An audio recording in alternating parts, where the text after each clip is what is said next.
हाय dear student, growth eco classes के online platform education riser पर मैं आशीष यादव आप सभी का स्वागत करते हैं।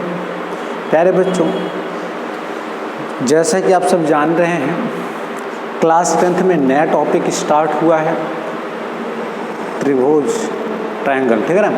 त्रिभुज की बेसिक कॉन्सेप्ट की क्लासेस मैं पिछली क्लास में दिया था। आज त्रिभुज की दूसरी क्लास है। प्यारे बच्चों, दूसरी क्लास में आज हम लोग कुछ इम्पोर्टेंट चीज़ों की और चर्चा करेंगे जो त्रिभुज से जुड़े हुए बहुत इंपॉर्टेंट होते हैं, जिसमें एक नाम आता है प्यारे बच्चों थेल्स की प्रमेय का। क्योंकि आप जानते हैं, आप सभी बच्चों ने जिन्होंने त्रिभुज से जुड़े हुए क्वेश्चन को सॉल्व भी किया होगा, वहाँ पर देखे होंगे थेल्स की प्रमेय की उपयोगिता काफ़ी होती है। ठीक है।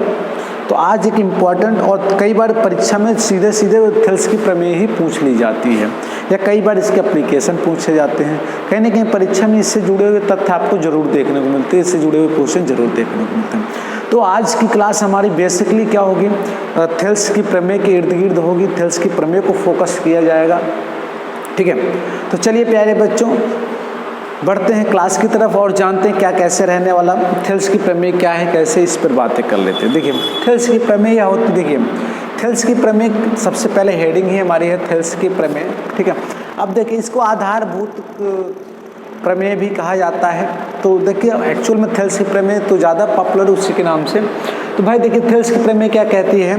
थेल्स की प्रमेय कहती है अगर एक त्रिभुज हो, उसके किसी भुजा के समांतर एक भुजा और खींचा जाए, ठीक है, तो क्या होता है, जो उनके भुजाओं का अनुपात होता है कैसे होता है, समान।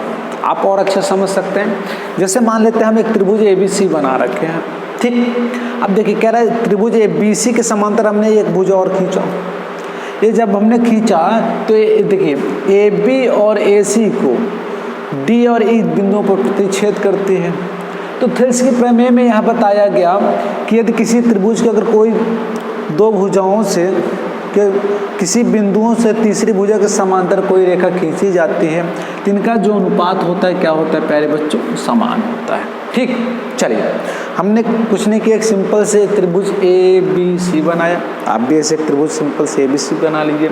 आप BC के समांतर इस वाले पर एक ऐसे आराम से रेखा खींच लीजिए। क्या वो नाम देखिए ABC लिख चुके हैं, तो हमने DE लिख दिया।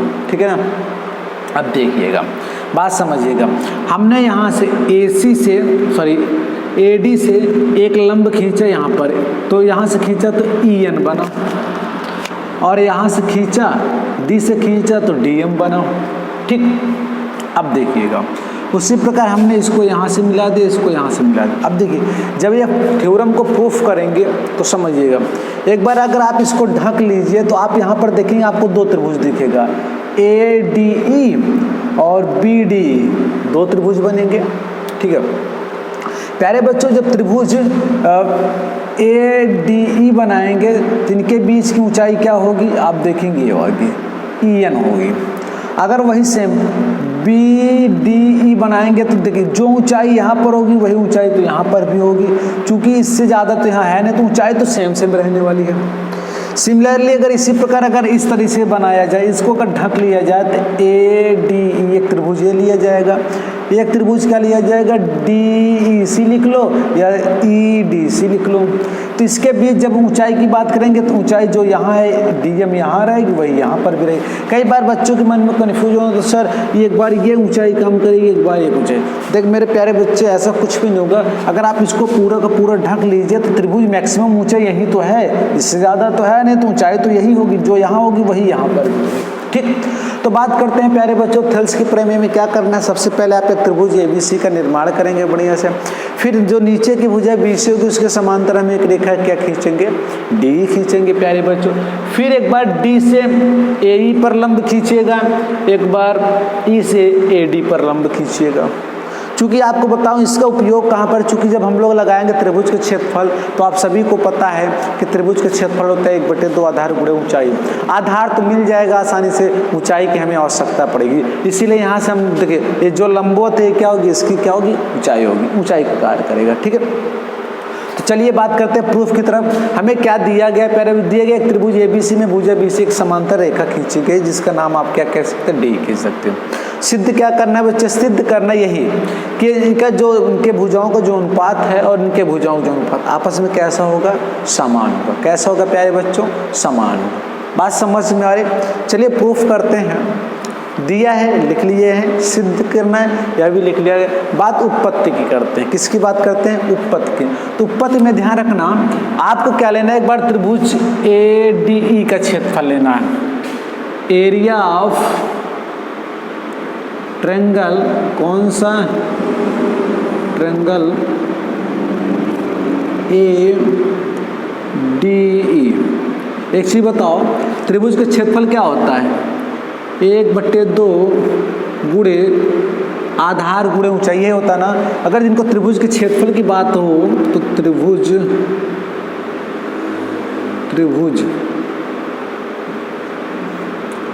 का क्षेत्रफल, देख भाई उनको बता देते क्या होता है, 1/2 गुणे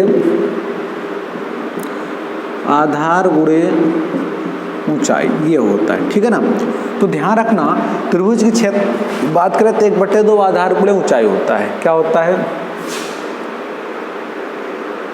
अच्छा ये चीज समझो, अगर हम त्रिभुज ADE लेंगे तो हमारा आधार क्या होगा, ये वाला होगा, क्या होगा, आधार क्या होगा, AD, क्या होगा भैया, AD इंटू ऊंचाई क्या होगा, ऊंचाई होगा EN लिख लो या NE लिख लो, बात तो वही आएगी, EN।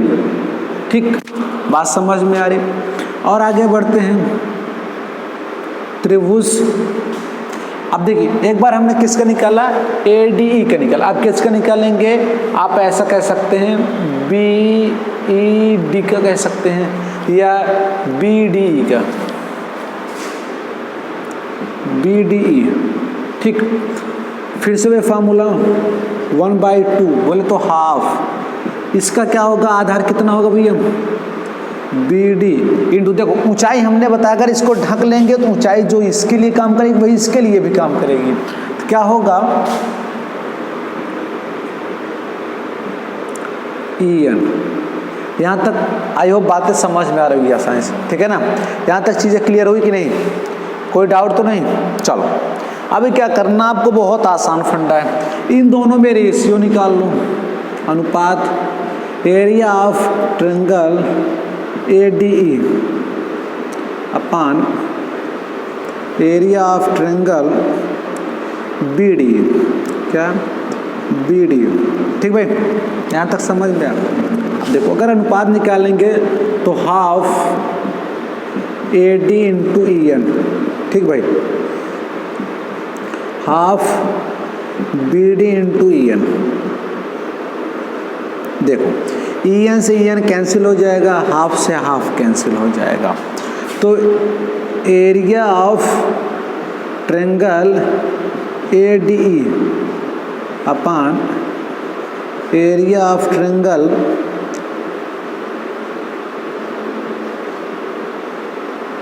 BD है ना, इक्वल टू क्या है भाई, AD अपान BD, AD अपान BD, इक्वेशन नंबर फर्स्ट। ठीक है, देखिए हमने एक बार त्रिभुज ADE लिया और BDE लिया, एक तरफ के त्रिभुज के दोनों को लिया तो यह है। अगर इसी प्रकार हम लोग त्रिभुज ADE और इसका CDE की बात करें तो इसी प्रकार देखिए, इसी प्रकार एरिया ऑफ ट्रायंगल क्या होगा, ADE upon area of triangle CDE है ना। देखिए बिल्कुल समझना, 1/2 तो कॉमन है, वो रहना ही रहना। आधार अगर इसकी बात करें तो अब की बार आधार चूंकि हम इसके सापेक्ष ले रहे हैं तो आधार ये होगा, क्या होगा, AE, क्या होगा, AE, ठीक है, इनटू ऊंचाई। देखिए जब आधार A लेंगे तो ऊंचाई क्या होगा, ये होगा, क्या होगा, DM, क्या होगा, DM अपान 1/2। अब की बार आधार इसमें क्या होगा बताइए, EC की CE, EC है ना, और क्या होगा ऊंचाई तो वही होगा। ठीक भाई, देखिए डीएम से डीएम कैंसिल हो जाएगा, हाफ से हाफ कैंसिल हो जाएगा।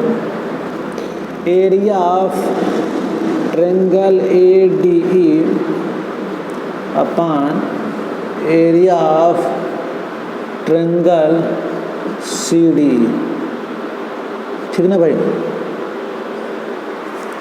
इज इक्वल टू क्या आएगा, देखिएगा इससे ये कैंसिल हो जाएगा, इससे ये कैंसिल हो जाएगा, क्या आ जाएगा AE अपॉन EC। ठीक है, ये था हमारा इक्वेशन नंबर फर्स्ट, ये इक्वेशन नंबर सेकंड। क्या होगा भाई, अब थोड़ा समझना, यहाँ तक बात समझ में आ गई, यहाँ तक नो डाउट किसी को कोई दिक्कत नहीं होनी चाहिए।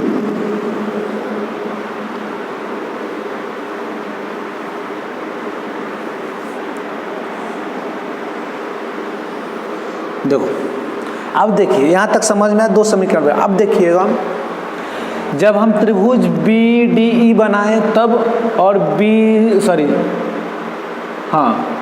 देखिए सॉरी इसके लिए BDE और इसको CDE, इसके लिए एक भुजक कॉमन है, या आप ऐसे समझ सकते हैं इसके लिए जो आधार है क्या है, समान है। क्या है आधार, कैसा है प्यारे बच्चों, समान है। ठीक है, चूंकि त्रिभुज BDE कौन सा, BDE और CD के लिए आधार क्या है, समान है। चलिए लिखते हैं फटाफट जी, चूंकि त्रिभुज BDE और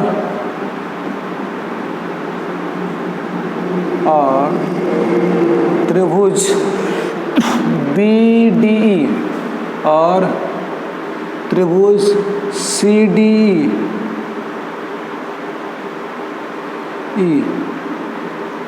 एक ही आधार कौन सा, BCD आधार BC पर बने तथा समांतर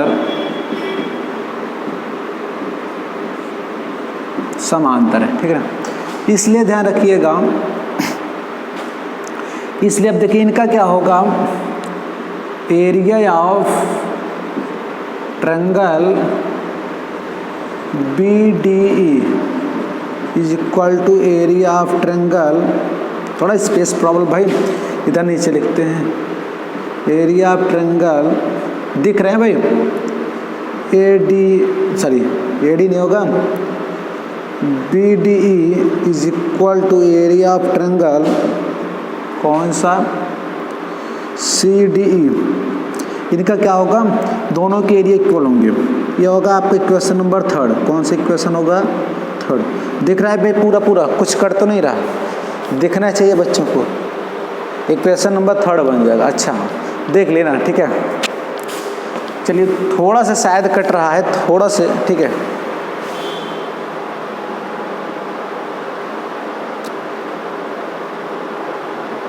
चलिए अब नहीं कटेगा, ठीक है, पूरा दिखेगा, ठीक है ना। अब देखो ये दो समीकरण बनता है, ये बना, चूंकि ये आधार पर है इसलिए। अब देखो भाई समझना, इसका एरिया और इसका एरिया सेम होगा। देखिए जब इसका एरिया सेम होगा तो आप पहले समीकरण देखिए इसकी वैल्यू तो सेम क्या हो जाएगी, सेम हो जाएगी। जब सेम हो जाएगी तो इनकी दोनों की एरिया क्या हो जाएगी, कैसे हो जाएगी, इक्वल हो जाएगी। क्या हो जाएगी, इक्वल हो जाएगी। इसलिए समीकरण 1, 2 व 3 से, समीकरण 1, 2 व 3 से देखेंगे तो क्या आएगा, इसका और इसका एरिया क्या आ जाएगा, समान आएगा। Area of triangle ADE upon area of triangle कौन सा है, ABDE है ना। जो इसका मान होगा भाई, ये तो कॉमन हो जाए, इक्वल हो जाए, कट जाएगा तो इसका एरिया समान आ जाएगा। क्या होगा, DADE upon area of triangle CDE। ठीक है ना भाई, ठीक। चलिए इसका मान क्या है, इसका मान हमने निकाला, ये क्या है, ये तो AD अपॉन यार DB है भाई, ये DB इज इक्वल टू क्या होगा, AE अपॉन EC। यही आप सभी को क्या करना था, प्रूफ करना था। ये क्या रहा प्यारे बच्चों, थेल्स की प्रमेय थी, बहुत इंपॉर्टेंट प्रमेय है।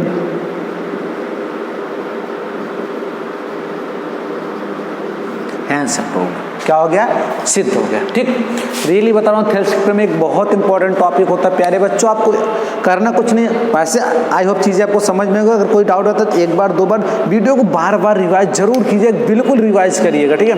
और एक बार देखिए जरूर, अगर आपको सुपर लगे ना यार तो फिर तो क्या बात है, ठीक है ना।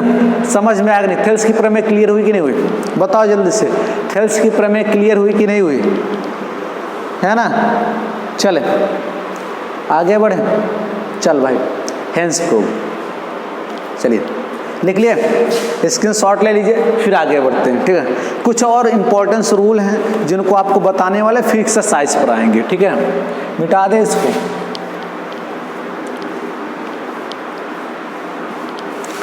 भाई बिल्कुल एक बार क्लियर कर लेना इसको।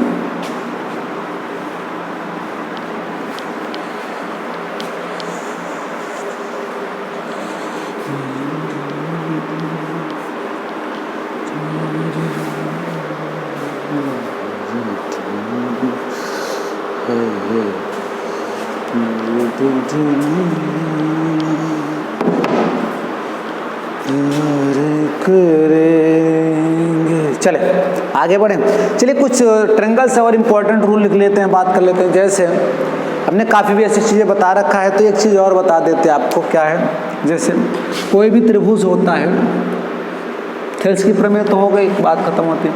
अब त्रिभुज में एक चीज़ ले, कभी भी त्रिभुज बोले तो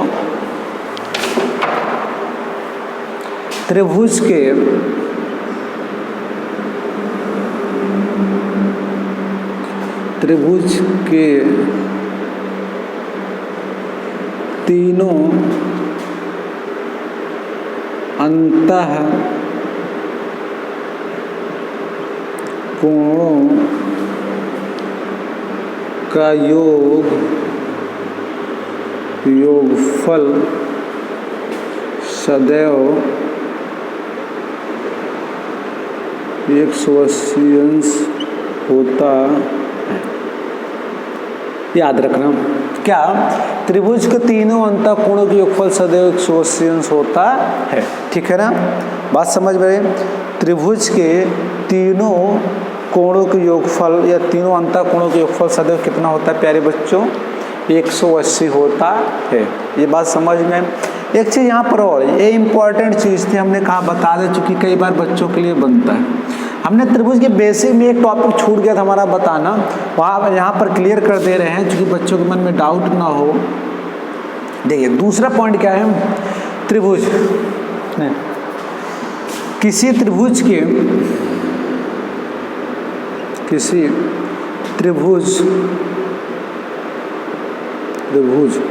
में बड़ी भुजा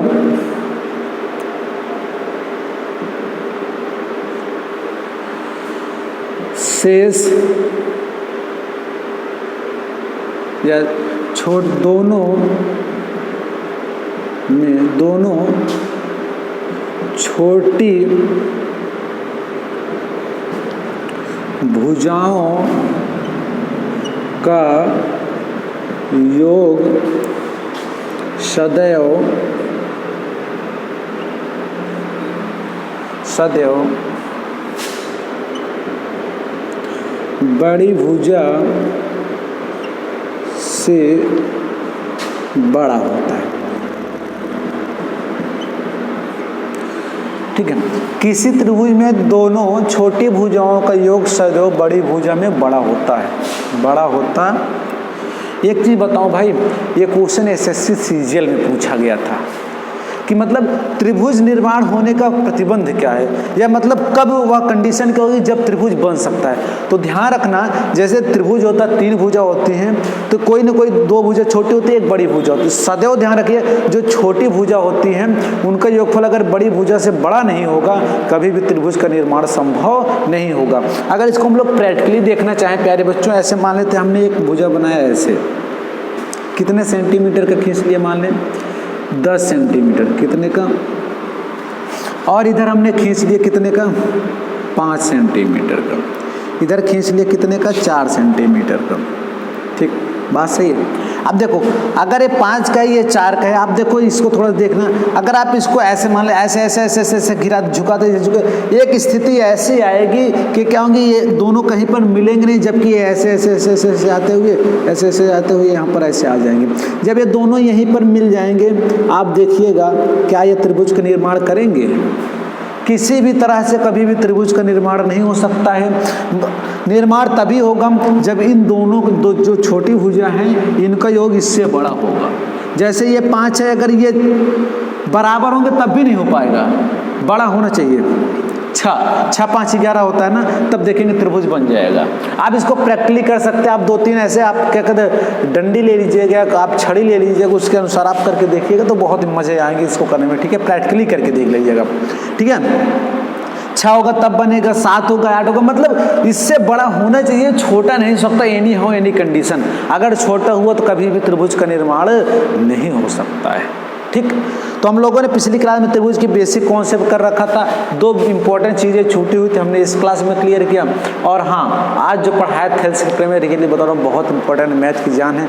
आगे मिलेंगे एक्सरसाइज में ना, त्रिभुज में ना, तो उसके कितने उपयोग है, कितनी उपयोगिता है, आपको खुद ही समझ में आएगा प्यारे बच्चों। ठीक है, तो प्यारे बच्चों आज के लिए बस इतना ही। आगे मिलेंगे हम लोग कल की क्लास में। क्लास आपको कैसे लग रहा है, कैसे समझ में आ रहा है, आप हमें जरूर बताइए, जरूर कमेंट बॉक्स में टाइप कीजिएगा।